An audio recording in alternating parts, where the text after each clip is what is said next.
thank you. Right, so I ought to move on to my slide, shouldn't I? So that's me. I was trying to work out where to start really, and I actually had a session with my Pilates teacher this morning, quite Brighton, and she was saying I should tell my story, having had a massive injury about 5 years ago, probably about 6 months after I set the business up, and I had to have spinal surgery, which is why I now see a Pilates teacher.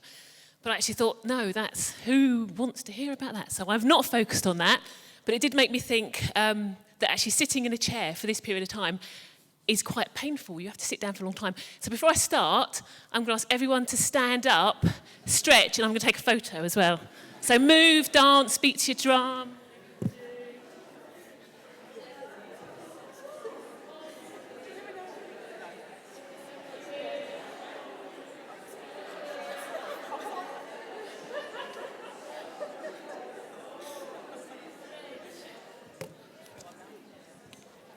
Perfect, thank you. Everyone feel better? Moving around, good. So having to think about what mountains have I climbed, what obstacles have I overcome, and it was an interesting opportunity to think about my story, which I'll be honest, I don't often do, and I've lived a stupid, fast-paced agency life as well, where I've also had maybe as many accidents, I'm not sure. I've skidded into trains, I've fallen in front of cars, I've been rushing to get back to the next pitch. It's a bit of a crazy world. So I've had a few moments where to be able to stop and think now has been a real privilege. So thank you for inviting me, and thank you, Rifa, for getting me on the stage.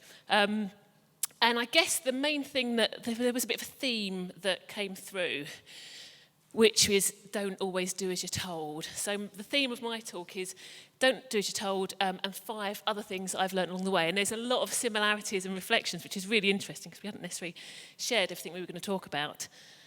So don't always do it. Where do I start? I thought I would start with a very embarrassing picture of me, aged about 14, on the balcony of my flat in South London, with my aunt, in fact, who had come to visit for the day. So I was a young teenager living in a council flat. My dad was probably just indoors because he'd gone blind a couple of years before, so we were a little bit stuck on benefits. Mum had gone back to work. She was running a children's home around the corner. And I was in my probably second year of a secondary modern school because I didn't pass my 11 plus. So my kind of future was mapped out for me at the age of 10, that I would probably have a number of different options. And what would those options be to me as a young woman in the 80s, growing up, working class girl in South London? So what are my options? That was the most obvious option, which was to probably go on the waiting list for a council flat, to have a couple of kids, to run the house, maybe get a job in Woolworths, live down the road from my mum, happy families. That was kind of option number 1. That was the easy one. I didn't do as I was told on that one. Second option was to be independent and get a job and probably go and type and be somebody's secretary. And in fact, I remember going to my careers advisor in my school, I was probably about 15 at the time, and asked, I was looking at various options and wasn't sure that these would really suit me and what the job options were. And again, I was in this machine of what society was expecting of me at the time. And I said, well, I'm not sure this is for me. Could I maybe think about continuing education, perhaps? And she looked at me and she said, oh, that's A-levels, they're really hard. So that was my careers advice, and ignored that. So they were my 2 options, and I wasn't hugely impressed with them. But I learned a lot from those early days, for sure. Which kind of leads me on to my second lesson, which is to utilise every opportunity. So I don't know if anyone recognises that. This is pre-computers. This is an electric typewriter, which was very fancy in those days. So I did actually, on that occasion, I did do as I was told and as I was advised, and I did the secretarial course. So I did my O-levels, and I had 2 options. There was the clerk typist for the average girl in the school, or there was the junior secretarial course, which was the absolutely fancy one. So I got onto that course, and I spent a year typing. So I touch type, and it's now a bit of a party trick of mine, so I can talk to people, I can type. It's actually quite handy. I learned shorthand, I learned how to use and work and run offices, and I had an office practice book which I took home, did some homework, and it taught me that if my boss was having a bit of a rough day, and maybe he was under a lot of stress, maybe I should take him some flowers to cheer him up, and picture of woman giving flowers to man. Didn't go down very well. And then maybe I might want to think about helping him out, making his life easier, so maybe I could help him buy presents for his wife. Didn't go down very well either. So yeah, didn't do as I was told there. But having said that, I utilised every opportunity. I got the skill, again, working class girl, you've got to get yourself a skill, got to look after yourself. And that meant that when I did eventually take myself to college, and to university, I was able to earn about 3 times as much as all of my student friends, because I didn't have to go and work in a factory. I didn't have to put boxes together. I didn't have to, although I did a bit of waitressing as well, but I didn't have to do all of those pretty, mundane jobs. So I worked in the city, I worked in banks, and I actually learned quite a lot about business at the age of 16. So, utilise every opportunity. You never know what it's going to turn to. The other thing is it actually gave me my first role in a PR company as well. They need admin support. They needed support. So I got in the back door in my first agency, which is now part of the Porter Novelli network in Knightsbridge, where they were based at the time, before getting onto the graduate training scheme about 9 months later. So yeah, maximise every opportunity. Next lesson, to be inspired. And again, I'd say be inspired beyond society expectations and what you see in the media and what was expected of me back then in the 80s. And you can be inspired by absolutely everybody. And I wasn't inspired by pizza, although I'm a bit hungry. But I was actually inspired by, this is going back to one of my first jobs, pre-secretarial days. I worked in Pizza Hut in a rough South London high street and learned a lot about dealing with very drunk South London men. But I was actually inspired by the people I worked with. I suddenly came across for the first time people who were studying, university students who were doing what they loved. There were trainee lawyers and doctors and media people. And it basically opened a whole world of opportunity. And I think if I hadn't taken that job, I probably wouldn't have even considered and thought that this world of education and an alternative life beyond my council flat was possible. So yeah, who knows, you could be inspired by everybody. And I've been really lucky actually in my work to meet some incredibly inspiring people. Nikki's story, working with Brighton Housing Trust, a lot of you people in the room have helped me, inspire me on my journey.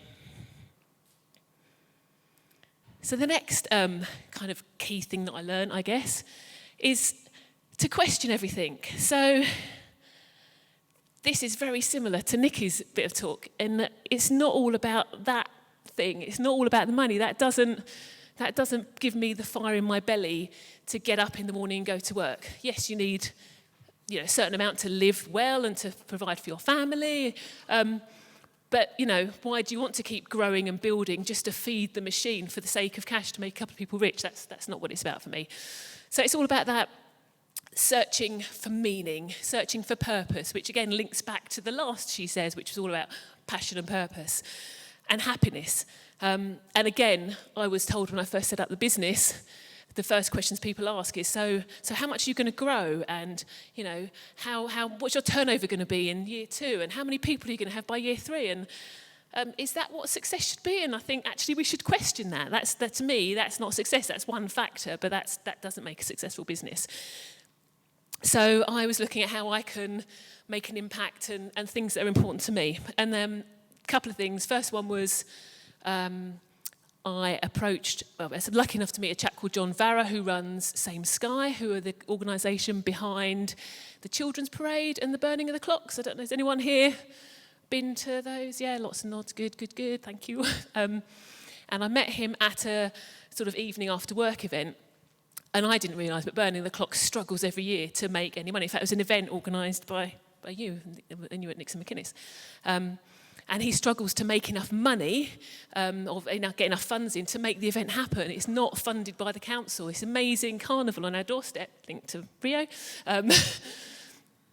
And I feel very lucky and privileged to live in this incredibly inspiring city where you can open your door and there's a carnival and the community are getting together. And that's, that didn't happen.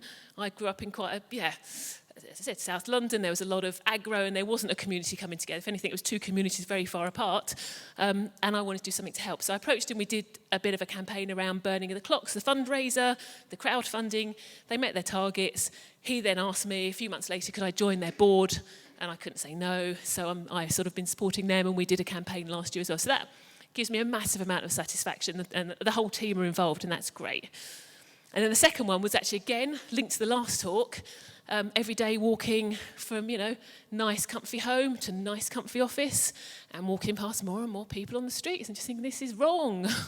This shouldn't be, and how can we live in this current society and be so privileged, and people who don't look that different to me living on the streets. And I sort of, thought, should I just buy them coffee? Should I give them money? Should I organise a team, a group, a business effort to go and take food out to them? But then obviously there's organisations that are doing great stuff already. So I approached Andy, had a chat with Brighton Housing Trust just before Christmas. And then the video link that you saw earlier, that seemed like a way to use our skills, came up with the idea, and got in a great agency called Beast, who worked with us on developing, and they created this incredible heart-rendering video that was then shared, and targets were met, and that's really raised the awareness. That's great, so we'd hope to do a lot more. So you don't have to run a business work in the way that everyone expects. Do what, again, is passionate to you. The beat to your own drum. This was definitely my beat. Next one is diversity. And again, I didn't do as I was told. When I set the business up, people were saying specialise in something. What are you going to specialise in? And I love working on a range of different projects and clients and industries, and it's exciting. You meet incredibly fantastic people, and you can learn a lot from different industries and sectors, and you can take creative ideas across as well. Even though we have probably more of a digital and a B2B kind of stream to the work that we do, I don't want to make it exclusively so. So we work on a lot of stuff. And this links back to, I don't know if you can see, lovely picture there, diversity in terms of one of my first clients. So hands up, I am very prejudiced against sci-fi, so sorry to Mark at Propellernet. I hate sci-fi, it doesn't do it for me, never has.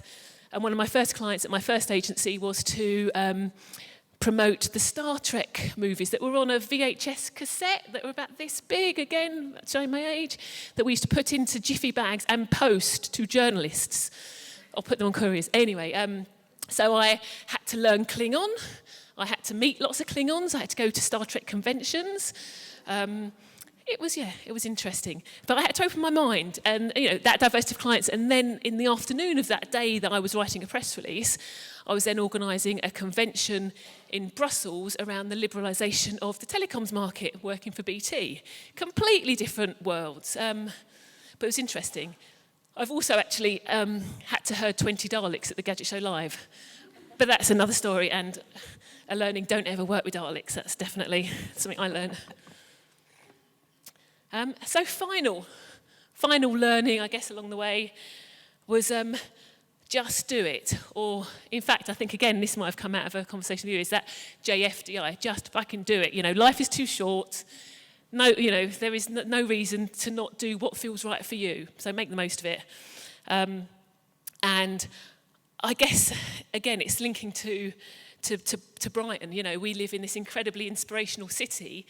And I was reading something, I think it was in Tech City Insider. I think they said if you throw a pebble in Brighton, you're going to hit 4 startups.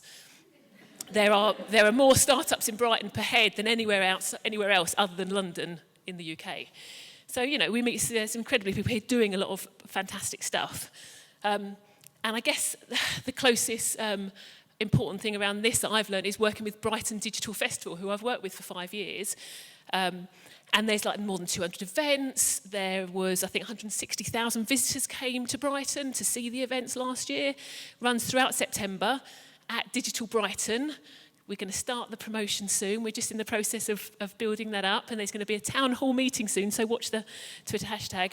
But that's really inspired me to just get on and do it. And it inspired me to create an event with lovely Nats and Totally Radio and the rest of the Fugu team called Radio Future Sounds, which is part of Brighton Digital Festival. We did it for the first time last year, And it's all around, the future of radio. It's an inspiring medium that has gone through huge changes. There's a lot of big digital players shaking things up. How do we consume information, storytelling, as well as music? And we had some great talks and conferences, and we had live music, and we've decided we want to do it again just because we're interested in it. So just do it is my thing. Do it and enjoy it. And that is me, pretty much. So thank you for listening.